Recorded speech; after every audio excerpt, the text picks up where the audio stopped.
오늘 어버이주일입니다. 오늘이 어제가 어버이날이었고요.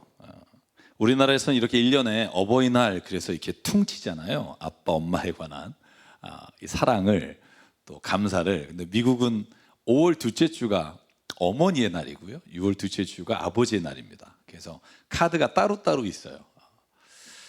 이 어버이날이라 아버지는 뒷전에 밀리는 경향이 좀 많이 있습니다만 이 어버이날을 왜 우리에게 허락하셨을까 생각해 보면 사랑은 내리사랑이라 그러잖아요. 아무리 제가 어머니를 사랑한다고 잘 해드린다 그래도 어쩔 수 없는 건 부모님의 사랑이 우리에게 흘러가는 거지, 우리가 부모님을 먼저 사랑하는 건 정말 힘들다 하는 걸 기억하게 돼요. 여러분, 저희가 카네이션을 답니다. 저희는 이제 일산의 홀트 그 복지회관에서 그 장애우분들이 만든 이 카네이션을 저희가 달고 있는데, 이 카네이션을 왜 달게 되었는지를 한번 살펴보니까 1908년 5월 10일에 그 안나 자비스라고 하는 여사가 이제 자기의 어머니가 돌아가신 2주기 기념 때 사람들 모아놓고 이 감리교회에서 조그마한 어머님 추모 예배를 드리면서 거기에 장미 하얀 카네이션 500송이를 이렇게 마련해 놓고 그때 어머니를 추모하고 어머니에 대한 사랑을 고백했던 것이 미국의 어머니 날의 시초가 됐습니다.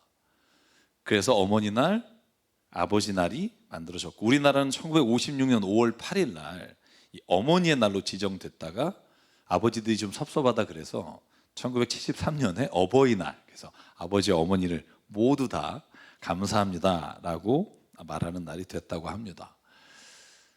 여러분, 저는 어버이날마다 떠오르는 유명한 말 한마디가 있습니다. 라디오스 키플린이라는 사람이 한 말인데요, 하나님은 모든 곳에 계실 수 없기에 어머니를 만드셨다. 저는 이 유명한 말이 왜 유독 어버이날에만 생각나는지 모르겠습니다만 이 말의 의미가 뭘까요? 하나님이 모든 사람과 함께 하시고 모든 사람의 기도를 들으시지만 우리의 눈에 보이지 않기 때문에 너희가 진짜 그걸 체험하고 싶니? 그래서 내가 너에게 엄마를 선물해 줄게. 그래서 엄마를 우리에게 보내주셨다는 겁니다. 여러분, 저 오늘 양현 자매가 특성한 엄마의 기도가 하늘에 닿으면 2주 전에 이 특성을 한다고 알려주셔서 제가 집에서 이 찬송을 한 수백 번은 들은 것 같아요. 근데 가사 중에 이 가사가 저에게 가장 마음에 이렇게 와닿던 가사입니다. 자신을 위한 기도를 조금씩 아껴서 자식을 위한 기도에 모든 걸 바치는, 여린 가슴 부여잡고 주님께 매달리는 엄마의 기도는 나를 숨쉬게 하네. 엄마의 기도가 하늘에 닿으면 가진 것 없어도 내게 두려움 없네. 엄마의 기도가 하늘에 닿으면 어둠 속이라도 나는 다시 걸을 수 있네. 와, 저는 어렸을 때 어머님이 이제 기도하시는 어머님이잖아요. 여러분도 잘 아시겠지만, 근데 제 인생에 그 엄마의 기도가 얼마나 중요한지를 정말 모를 뿐 아니라 제가 그 기도가 때로는 싫을 때가 있었어요. 근데 시간이 지나고 제가 자식을 낳아보니까 8순이 넘은 지금 그 어머님의 기도가 늘 제 머리에 떠오릅니다. 제가 2주 동안 격리됐었잖아요. 밀착 접촉자로 인해서. 그래서 방 안에 여러분 한번 2주 동안 계셔보시면 이 나와서 활동할 수 있다는 게 얼마나 감사한지 여러분 정말 알게 될 겁니다. 근데 2주 격리된 동안에 어머님이 저에게 카톡을 보내셨어요. 제가 그걸 이렇게 사진을 찍었어요. 근데 어쩌면 오늘 특송의 가사와 똑같이 어머님이 이렇게 보내셨더라고요. 2주 동안 너도 자식을 키우니 알지? 자식은 내 몸이야. 엄마는 주님께 이렇게 기도한다. 내게 좋은 걸 주시고 건강 주시고 모든 걸 넘치게 주시는 축복이 내 자녀들에게 함께 주시는 게 제게 주시는 은혜입니다. 주님, 이렇게 기도하지. 샬롬 샬롬. 얼마나 기쁘고 즐거운고. 항상 건강하시길 간절히 기도해요. 사랑해요. 여러분, 매일 아침마다 이런 러브레터를 받고 사시는지요? 어머니 아침마다 기도하시면서 미국의 아침 시간에 보내시면 저는 저녁 시간이 되고, 제가 함께 사는 장모님을 뵈도 오직 딸, 오직 자녀예요. 자신에게 오는 복도 하나님 제발 자녀에게 달라고 기도하는 게 저는 어머니인 것 같아요. 아버지가 돌아가시기 전에 그걸 깨달았다면 하는 후회가 있지만, 저는 저와 여러분이 오늘 어버이날을 맞아서 저와 여러분의 부모님에게 감사의 말을 전하는 시간이 되기를 간절히 원합니다. 제가 오늘 말씀의 제목을 이렇게 달았어요. 어머니가 자녀에게 줄 수 있는 최고의 선물. 제가 오늘 말씀을 준비하면서 어떤 말씀을 전해야 될까 생각하다가, 내가 받은 선물 중에 가장 부모님에게 감사하고 부모님에게 정말 이것 때문에 내가 결코 다른 어떤 것과 비교할 수 없는 최고의 선물입니다라고 고백하는 게 뭘까? 여러분은 어떤 게 가장 자녀에게 주는 최고의 선물이라고 생각하세요? 여러분 인생에 있어서 돈이라고 생각하세요? 아니면 그 자녀가 어떤 능력을 키워주는 거라고 생각하세요? 아니면 내가 갖고 있는 어떤 인맥이나 가지고 있는 걸 나눠주는 거라고 생각하세요? 여러분, 세상에는요, 사람들의 무릎을 꿇게 하는 사람들은 굉장히 많아요. 권력 때문에 그 앞에 무릎 꿇는 경우가 정말 많아요. 돈 때문에 어떤 사람 앞에 무릎 꿇는 경우가 참 많아요.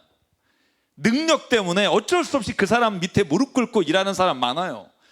그런데 여러분, 우리의 자녀에게 물려줄 게 그 세상에서 바라는 것이라면, 여러분, 그것들은요, 언젠간 우리의 눈에서 사라지고요, 언젠간 우리에게 만족이 아니라 부족함으로 늘 갈급하게 될 거라고요. 제가 여러분에게 늘 말씀드리는 게 있잖아요. 여러분, 이 세상에 있는 모든 것들은요, 우리의 욕심을 채우기에는 늘 부족하지만 우리의 필요를 채우기에는 늘 충분하게 주시는 분이 저는 하나님이시라고 믿습니다. 비굴하지 않고 정직하고 신실하고 겸손하게 살아가는 사람 앞에 무릎을 꿇는 경우가 진짜 무릎을 꿇는 일이라고 생각해요. 우리가 이 세상을 떠난 후에도 자녀들이 최고의 선물이라고 기억할 수 있는 거, 저는 그 믿음이라고 생각해요. 저는 믿음이라고 확신해요. 오늘 저희가 읽은 디모데후서 2장에 사도 바울이 사랑하는 아들과 같은 제자에게 이렇게 기록합니다. 1장 5절이에요. 나는 그대 속에 있는 거짓 없는 믿음을 기억합니다.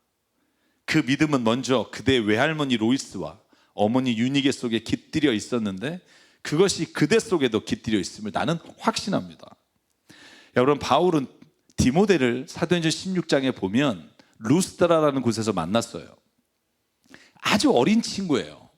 그런데 그 어린 친구를 봤는데 그 안에 믿음이 있는 거예요. 거짓 없는 믿음. 근데 그 믿음이 어디서부터 왔나 하고 봤더니 그의 조부모, 그의 어머니 유니게로부터 그 믿음이 그 자녀에게 주어진 은혜이며 선물이라는 걸 바울은 눈으로 보고 이렇게 말합니다. 그 거짓 없는 믿음은 바로 당신의 어머님의 기도로 세워진 것입니다. 다시 말해서 디모데가 가지고 있는 그 신실한 믿음은 어머니의 믿음이 그 자녀에게 전해진 것이라고 사도 바울이 오늘 우리에게도 말씀해 주신다는 거죠. 여러분, 사도행전 16장에 바울이 디모데를 만났을 때 최초의 고백이 뭔 줄 아세요? 여러분, 그 젊은 친구를 보고 바울이 이렇게 말해요. 1절, 바울은 더베와 루스드라에도 갔다. 거기에서 디모데라고 하는 제자가 있었는데 그의 어머니는 신앙이 돈독한 유대 여자였고 아버지는 그리스 사람이었다. 여러분, 그리스 사람과 유대 사람들 사이에서 태어난 게 디모데예요.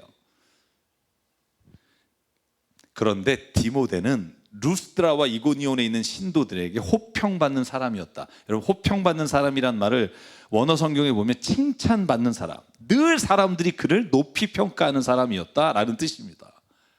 나이는 어리지만 주변에 있는 사람들이 그를 보면서 늘 저 사람은 정말 신실한 사람이고 저 사람은 정말 모든 사람 앞에 자랑할 수 있는 사람이다라고 어떻게 디모데가 설 수 있었을까? 사도 바울은 말해요. 그건 어머니의 기도다. 여러분, 왜 제가 믿음이 자녀에게 줄 수 있는 최고의 선물이라고 믿냐 하면 제 자신이 그랬기 때문이에요. 인생길에 지치고 힘들고 어려울 때 내게 가장 힘이 됐던 게 뭘까? 어머님이 제게 물려주신 믿음이라는 거예요. 어머님이 무릎 꿇고 간절히 기도하셨던 그 하나님을 제가 찾고 있는 걸 제가 발견했기 때문이에요.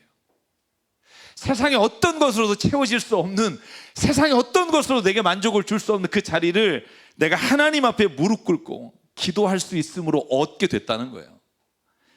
사는 자녀가 세상도 의지해보고 사람도 의지해보고 돈도 의지해보고 욕망과 쾌락을 의지하고 살다가 결국 모든 게 영원하지 않음을 깨닫게 되며 무너진 자리에 마지막으로 찾게 되는 게 어머니가 나를 위해 기도하셨던 그 하나님을 찾게 되는 게 저는 사람이 가지고 있는 가장 큰 선물이라고 생각해요. 여러분, 가장 힘들 때 뭘 하시게 돼요? 사람을 만나게 돼요? 아니요. 도저히 아무것도 내게 만족을 줄 수 없을 때 무엇을 하는 게 가장 내게 힘이 될까요? 저는 살아계신 하나님을 내 마음속에 품고 살아가며 그분을 찾을 수 있는 것을 내게 주신 어머님께 감사하고 살게 되는 게 제 고백입니다. 여러분, 디모데후서 저희가 읽은 1장 1절로 4절에 보면 사도 바울이 이렇게 말해요. 2절, 사랑하는 아들 디모데에게 이 편지를 씁니다. 하나님 아버지, 우리 주 그리스도 예수께서 내려주신 은혜와 자비와 평강이 그대에게 있기를 원합니다. 그리고 뭐라고 고백해요? 나는 밤낮으로 기도할 때 끊임없이 그대를 기억하며 하나님께 감사를 드립니다. 나는 조상들을 본받아 깨끗한 양심으로 하나님을 섬깁니다. 나는 그대의 눈물을 기억하면서 그대를 보기를 원합니다. 그대를 만나봄으로 나는 기쁨이 충만해지고 싶습니다. 여러분, 이런 사람이 있나요, 주변에? 내게 어떤 표면적인, 내게 진짜 뭔가 도움을 줄 수 있는 사람이 아니라 그 사람을 만나기만 해도 감사하고 그 사람과 이야기를 나눠도 기쁘고 내 안에서 생명이 흐르는 기쁨, 여러분, 그 기쁨을 나눌 수 있는 사람이 있다면 저는 여러분은 행복한 사람이라고 믿습니다. 그리고 더불어 저와 여러분의 이 공동체가 그 은혜를 나누는 공동체가 되길 주님의 이름으로 축복합니다. 사실 여러분, 진정으로 믿음이 있는 사람을 만났을 때 그 기쁨이 훨씬 더 커진다는 거예요. 여러분, 그런데 그게 가정이 되면 얼마나 좋겠습니까? 가정 안에서 그런 기쁨이, 그런 믿음의 만남의 축복이 있으면 얼마나 좋겠습니까? 여러분과 저의 가정이 꼭 그런 가정이 되길 주의 이름으로 축복합니다. 그런데 질문이 있어요. 그런데 어떻게 해야 사랑하는 자녀에게 믿음을 유산으로 줄 수 있냐는 거예요. 여러분, 내가 믿으니까 너 믿어라 그러면 자녀가 믿나요? 세상에서 제일 힘든 게요, 믿음을 전해주는 거예요. 다른 건 줄 수 있어요. 믿음은 내가 줄 수 없어요. 자녀에게 믿음을 주기 위해 여러분 어렸을 때부터 여러분이 노력하고 고생하는 거 알아요. 교회도 데리고 나오고 뭐 예배 시간에 항상 옆에서 하나님 말씀 듣게 하고, 여러분, 그런다고 해서 자녀가 믿음이 생기나요?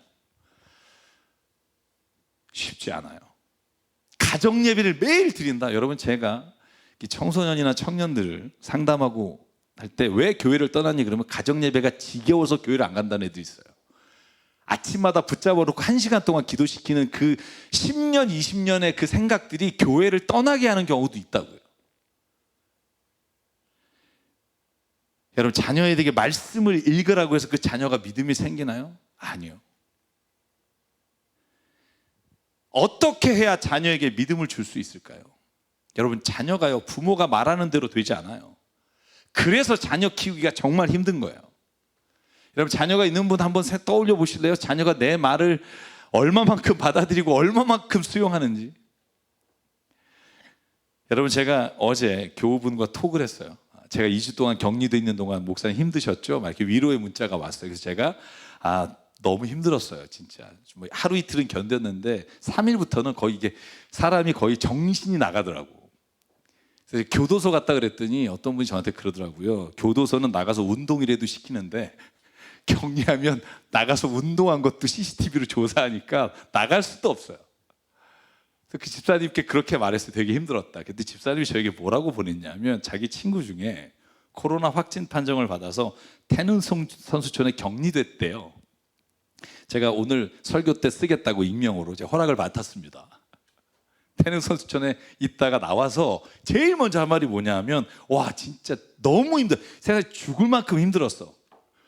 그러더니 어느 날 갑자기 자기한테 이렇게 전화를 하더래요. 야, 나 태릉 선수촌 다시 들어가고 싶어. 야, 너 무슨 소리냐? 너무 힘들다며. 그랬더니 그 친구가 이렇게 얘기하더래요. 자식 때문에 속 터져서 속이 터지느니 태릉 선수촌 가는 게 낫다. 그래서 제가 깨달았어요. 코로나보다 무서운 게 자식이다. 그 말에 전부 다 공감했다는 거예요, 그 엄마들이.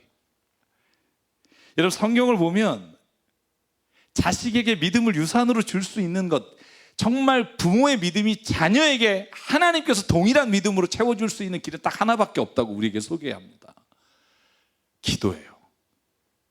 기도예요. 여러분, 우리가 자녀들에게 왜 말을 해도 그 자녀가 우리의 말을 따르지 않는 줄 아세요? 때로는 내가 가르치는 대로 살지 못하는 걸 자녀들이 보기 때문에 그래요. 때로는 내가 자녀 앞에서 부끄럽게 사는 것을 나도 알기 때문에 그래요. 내가 사는 모습을 매일 보고 있는 자녀에게 본이 되지 않는 내 모습을 알면서 내가 뭘 이렇게 매일 당당하게 말할 수 있겠어요? 그때 우리가 할 수 있는 게 기도라고요. 하나님, 비록 나는 부족합니다. 내가 자녀에게 정말 하나님의 뜻 가운데 사는 모습을 못 보일 때가 있습니다. 그러나 주님 아시잖아요, 내 마음의 이 기도를. 내가 얼마나 간절하게 자녀를 위해 지금 이 믿음이 자녀에게 가기를 원하는지 아시잖아요. 여러분, 이 믿음의 기도는요, 하나님의 모든 우리의 생각을 뛰어넘는 역사를 이루시는 하나님의 길인 줄 믿습니다. 기도는요, 우리의 뜻이 아니라 하나님의 뜻으로 우리의 기도를 바꾸는 역사가 일어난다는 거예요. 성경에 나오는 위대한 신앙인 사무엘이 하나님 마음에 합한 사람이 됐다고 성경에 말해요. 왜 그랬을까요? 여러분, 오랫동안 아들이 없었던 그 한나라는 여인에게 하나님이 찾아왔을 때 하나님께 이렇게 기도해요. 사무엘상 1장 10절이에요. 한나는 괴로운 마음으로 주님께 나아가 흐느껴 울면서 기도하였다. 한나는 서원하며 아뢰었다. 만군의 주님, 주님께서 주님의 종의 이 비천한 모습을 참으로 불쌍히 보시고 저를 기억하셔서 주님의 종을 잊지 않으시고 이 종에게 아들을 하나 허락해 주시면 저는 그 아이의 한평생을 주님께 바치고 삭도를 그의 머리에 대지 않도록 하겠습니다. 한나는요, 그 아들을 낳는 순간부터 이 아들이 하나님께 붙잡힌 바 되기를 간절히 기도함으로 하나님께 바쳤어요. 여러분, 그랬더니 성경에 사무엘상 3장에 사무엘에 관해서 이렇게 기록합니다. 사무엘이 자라매 여호와께서 그와 함께 계셔서 그의 말이 하나도 땅에 떨어지지 않게 하시니 단에서부터 브에셰바까지 온 이스라엘이 사무엘은 여호와의 선지자로 세우심을 입은 줄을 알았더라. 아멘. 사무엘이 이스라엘의 지도자로 어떻게 그렇게 하나님 안에서 신실한 사람으로 살았을까? 성경은 우리에게 말해요. 어머님의 기도. 여러분, 저도 경험하지만 기도는요, 때로는요, 허공에 외치는 떠도는 소리처럼 느껴질 때가 있어요. 이걸 진짜 하나님 들으실까? 여러분, 그런 생각 안 드세요? 죄송해요, 전 목사지만 가끔 그런 생각 들어요. 오랫동안 기도했는데 응답이 없으면 진짜 하나님, 이 기도가 하나님께 응답이 되는지 상달이 되는지 때로는 허무할 때가 있어요. 아무런 실체가 없는 것 같고 내가 이렇게 부르짖는 것을 하나님이 지금 듣고 계신지에 대한 회의가 들 때가 있어요. 네, 여러분, 저는요, 저와 여러분이 보고 있는 현실이 아니라 성경의 말씀을 기억해서 기도하기를 원합니다. 우리가 드리는 기도는 결코 땅에 떨어지지 않는다고 약속하셨어요. 저는 그걸 믿습니다. 제가 목사 아들로 태어났잖아요. 모태신앙으로 매일 아침 교회 끌려다니는 게 싫었어요. 나름대로 기도 훈련도 받고 교회 열심히 생활했는데 저는 기회만 되면 제가 이 집을 떠나리라 늘 그 생각으로 살았어요. 어렸을 때 제가 살던 집이 제 기억에 한 12평, 3평 되는 집에 6식구, 7식구가 함께 살았단 말이죠. 그러면요, 옆에서 옆방에서 기도하면 다 들려요. 옛날엔 방음도 안 돼 있어서. 어머님이요, 기도를 진짜 많이 하시는데 꼭 나들으라고 기도하시는 것 같아요. 하나님, 우리 기철이가 이렇게 되게 해주시고, 그러면 이렇게 귀를 막고 기도를 막 듣기 싫어서 이랬던 적이 있어요. 여러분, 혹시 그런 분 있으시다면 제 경험을 좀 나누고 싶어요. 때로는 목회자의 집에서 정말 더 이상 이러고 살고 싶지 않다. 근데요, 제가 인생의 길에서 잘못된 길을 걸어갈 때 내가 지쳐서 어느 누구에게도 의지할 수 없고 기댈 수 없을 때 그 어머니의 기도가요, 제 마음을 두드리는 하나님의 북소리처럼 들렸어요. 사람들이 다 손가락질하고 힘들 때 그때 떠오른 게 어머님 기도더라고요. 내가 어떻게 되든, 내가 누구에게 욕을 먹든 결국 내 편이 되어주시는 유일한 분, 그 어머니가 나를 위해서 드린 기도가 평생 잊을 수 없는 기도가 돼요. 내가 힘들고 지칠 때 어머니가 그렇게 눈물 흘리며 기도하셨던 하나님을 내가 찾게 돼요. 지금 당장은 결과가 보이지 않는 것 같고, 지금 당장은 어떠한 일도 일어나지 않은 것 같으나 저는 믿습니다. 하나님은 우리의 기도를 듣고 계시며, 우리의 기도를 듣는 그 자녀의 마음에 하나님은 오늘도 일하고 계심을 저는 믿습니다. 그 기도는 결코 떨어지지 않습니다. 그 믿음이 없이는 우리가 기도할 수 없으며, 그 믿음이 결국은 그 자녀의 삶을 바꾸는 능력이 되는 줄 믿습니다.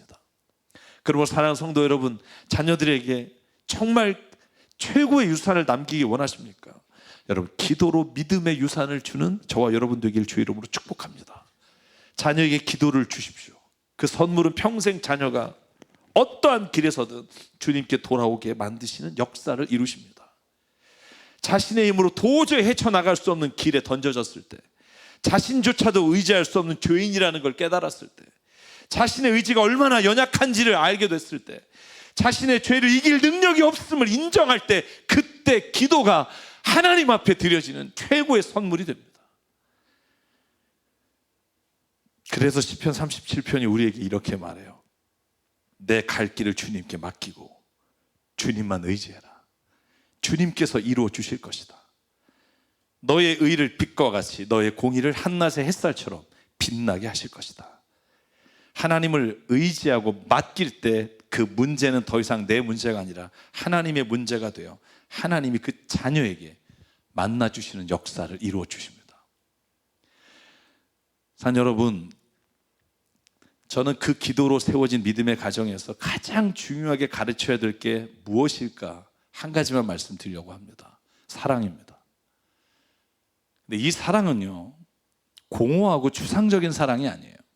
여러분, 우리가 기독교인의 가장 큰 문제가 뭔지 아세요? 사랑합니다, 사랑합니다, 찬송도 부르고 말은 아주 천상유수로 해요. 그런데 진짜 사랑이 뭐냐고요?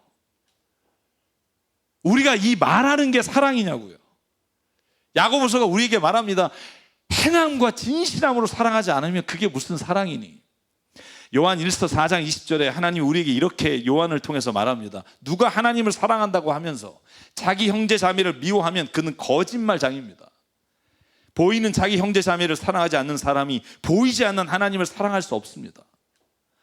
하나님을 사랑하는 사람은 자기 형제 자매도 사랑해야 합니다. 우리는 이 계명을 주님에게서 받았습니다. 제가 여러분에게 여쭤볼게요. 형제 자매를 사랑하는 가장 좋은 방법이 뭘까요? 성경이 어떤 방법을 우리에게 제시합니까? 우리가 골든 스테이트먼트라고 말하는 황금률이라고 하는 말씀이, 예수께서 하신 말씀이 마태복음 7장 12절이에요.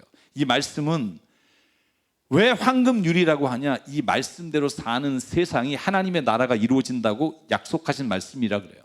같이 한번 읽을게요. 예수께서 진짜 뭘 사랑이라고 말하는지 읽겠습니다. 시작. 그러므로 너희는 무엇이든지 남에게 대접을 받고자 하는데도 너희도 남을 대접하여라. 이것이 율법과 예언서의 본뜻이다. 아멘. 여러분, 다음 주엔 또 저희 교회가 섬기는 교회를 소개하는 세 번째 주예요.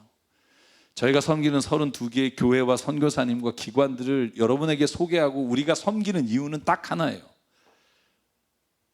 우리가 대접을 받고자 하는 대로 누군가를 대접하는 게 하나님의 뜻이기 때문이에요. 만약에 그게 없다면 우리가 사랑합니다, 주님의 사랑이 우리에게 넘칩니다, 다 거짓말이라고요. 우리는 하나님 안에서 풍성함을 누리면서 그러지 못한 사람을 보며 마음에 아무런 긍휼함이나 아무런 그 사람을 향한 사랑이 떠오르지 않는다면 우리는 거짓말로 미사옥으로 살아가는 사람들이라고요. 사랑하는 여러분, 그리스도인이 부모와 세상에 해야 할 가장 중요한 일은 대접하는 거예요. 누군가를 보며 긍휼한 마음을 갖는 거예요. 아픈 마음을 갖는 거예요. 여러분, 자녀들이 부모의 말을 듣고 따라하지 않아요. 여러분 그걸 꼭 기억하셔야 돼요. 부모의 삶을 보고 따라해요.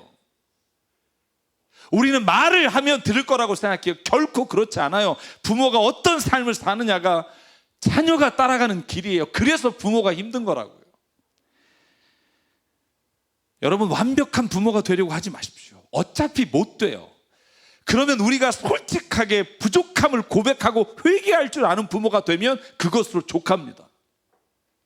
내가 부족한 것을 자식에게 말할 줄 알고 내가 잘못했던 것에 대해서 미안하다고 말할 수 있는 것, 그게 부모가 완벽해지는 길이라고요. 여러분 제가 격리 기간 동안 아주 재밌게 읽은 책이 하나 있어요. 여러분 읽기는 쉽지 않을 것 같아서 제가 오늘 소개해 드릴게요. 우연은 얼마나 내 삶을 지배하는가. 여러분 이건 무슨 점성술가가 쓴 것 같잖아요. 양자 역학자가 쓴 책입니다. 이게 플로리안 아이그너라고 하는 이 과학 칼럼니스트면서 양자 역학자예요. 과학자입니다. 저는 이 책을 읽고 굉장히 많은 감명을 받았어요. 아니 목사가 우연이란 책을 읽고 뭐 이렇게 생각하시는 분 있을지 모르겠는데 여러분 이 책에서요 그 저자가 이렇게 말해요. 세상에 우연이 없다라고 말하는 사람은 정말 위험한 사람입니다. 이게 뭔 소린가 과학자가. 그는 이렇게 말해요. 세상에서 소위 성공한 사람들이 자기의 개인의 노력과 능력으로만 이루어낸 결과라고 믿는다면 가장 위험한 사람입니다. 그리고 그는요 그의 책에서 경제적으로 성공한 사람들을 분석한 자료들을 우리에게 보여줘요. 1993년부터 2012년 사이에 1,500개 나스닥 상장 상위에 있는 그룹, 상위에 있는 회사들을 다 경제 분석을 했어요. 언제 이윤을 가장 많이 남겼고 어떤 시기에 가장 경제적으로 성장했는지. 여러분 그런데 놀라운 결과가 뭐냐면 그 회사 경영진의 능력과 노력이 아니라 우연이 훨씬 더 큰 요소가 되었다는 거예요. 로만 브라더스라든지 경제적 위기가 와서 정말 견실한 기업, 최고의 능력과 노력을 했던 기업들이 하루아침에 무너지고, 오일 쇼크가 와서 기름으로 장사했던 사람들이 하루아침에 무너지고. 그가 이렇게 말해요. 능력과 우연 둘 다 그 회사의 역할을 했지만 더 큰 비중은 우연이었습니다. 이걸 통해 뭘 깨달아야 할까요? 그 저자가 우리에게 말해요. 나의 성공이 우연적인 요소가 더 크다는 걸 인정할 때, 우리는 실패하거나 낙오한 사람들을 바라볼 때 결코 무시하지 않습니다. 배려할 수밖에 없으며 내가 그 자리에 있을 수 있었는데 여기에 있게 된 게 감사가 됩니다. 이 사람 기독교인도 아니에요. 나 역시 우연적인 것 때문에 성공한 부분이 있다는 걸 인정하는 순간 타인에 대해 배려하는 마음을 갖게 된다는 거예요. 여러분 이걸 기독교에서는요 우연이란 말을 하나님의 뜻이라고 사용해요. 나에게 이렇게 하나님이 주신 기회가 무엇일까? 하나님이 누군가에게 당신의 삶을 살아가기를 원하셔서 우리에게 베푸신 뜻이라고 믿는 거예요. 우리 그리스도인들이 우연을 하나님의 뜻으로 이해하는 순간 우리 안에 있는 이 주신 모든 달란트와 능력이 세상의 모든 사람들에게 부어져야 하나님의 은혜인 것을 발견하게 돼요. 여러분 저와 여러분에게 오늘 이 어버이 주일에 그 은혜가 있기를, 우리 가정에서 그러한 말씀이 살아 역사하는 사랑의 실천이 되기를 주의 이름으로 축복합니다. 여러분 예수께서 왜 십자가에 죽으셨나요? 왜 하나님이 자기의 외아들을 세상에 보내셔서 우리 대신 죽게 하셨을까요? 하나님은 아셨다고요. 우리 스스로가 우리의 욕심과 정욕에서 돌이킬 수 없다는 걸. 잠시는 떠날 수 있으나 우리 안에 그것이 결코 우리의 힘으로는 이길 수 없다는 걸. 하나님이 그걸 불쌍히 여기시고 자기의 사랑하는 아들 예수를 그 율법의 완성을 이루시게 하심으로, 그 십자가의 죽이심으로 우리의 모든 죄를 사하시겠다고 약속해 주셨고, 그게 바로 하나님 아버지의 사랑입니다. 기억하십시오. 어머니의 기도는 결코 땅에 떨어지지 않습니다. 자녀들이 힘들고 지칠 때, 눈물이 앞을 가릴 때 어머니의 기도는 그 자식을 살리게 됩니다. 저와 여러분이 오늘 어버이 주일에 꼭 이 말씀을 기억하시고, 다른 것 우리가 못할지라도 하나님 앞에 기도하는 삶으로 자녀를 세워가는 은혜의 가정이 되길 주 이름으로 축복합니다. 그래서 제가 어렸을 때부터 너무 좋아하는 찬양 같이 부르면서 마치고 싶습니다. 어머님의 넓은 사랑 귀하고도 귀하다. 그 사랑이 언제든지 나를 감싸줍니다.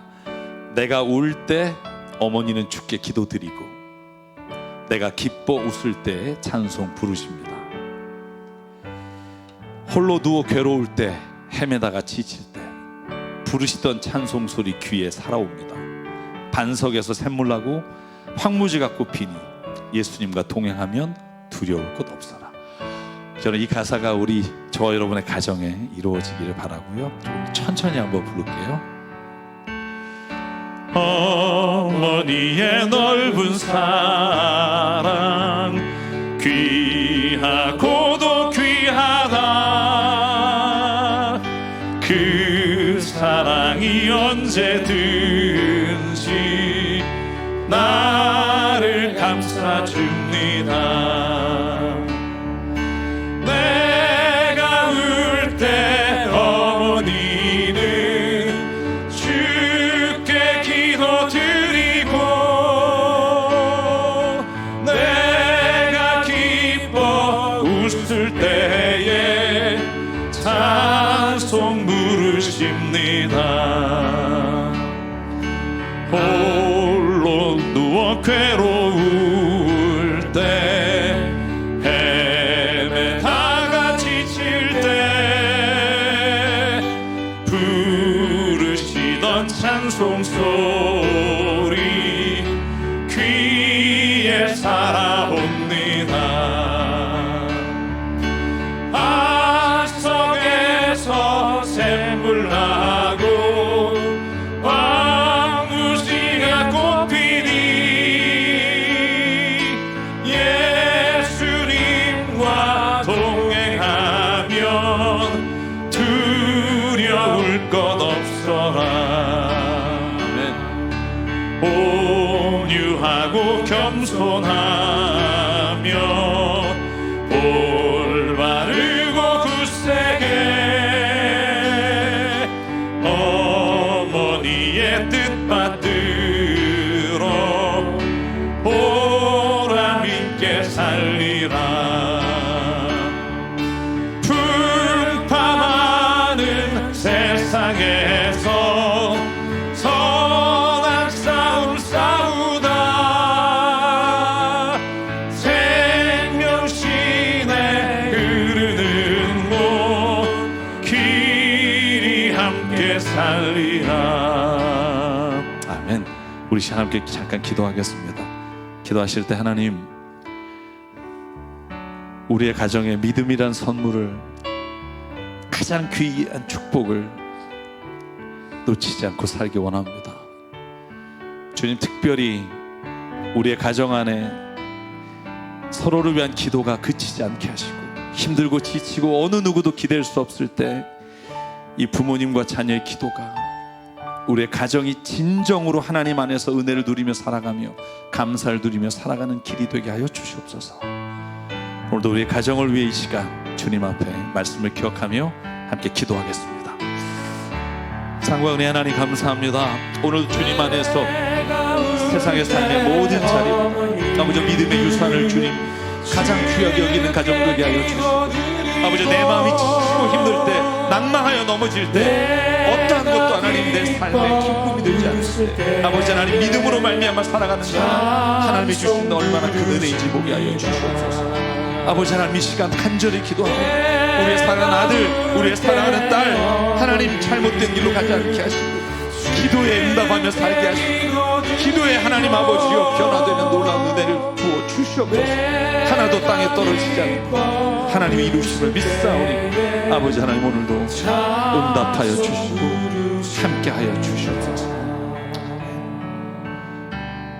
사랑과 은혜 하나님, 오늘도 이 아침에 하나님 앞에 기도하오니 사랑하는 자녀, 눈물의 기도로 세운 자녀를 주님 기억하여 주시사, 잘못된 길로, 하나님이 없는 길로 걸어가는 자리에서 힘들고 때로는 절망하여 지칠 때 어머니의 기도가 기억나 다시 주님 앞에 돌아오는 은혜를 체험케 하여 주시옵소서. 때로는 우리의 길에도 하나님, 누구도 의지할 수 없을 때 하나님 아버지를 기억합니다.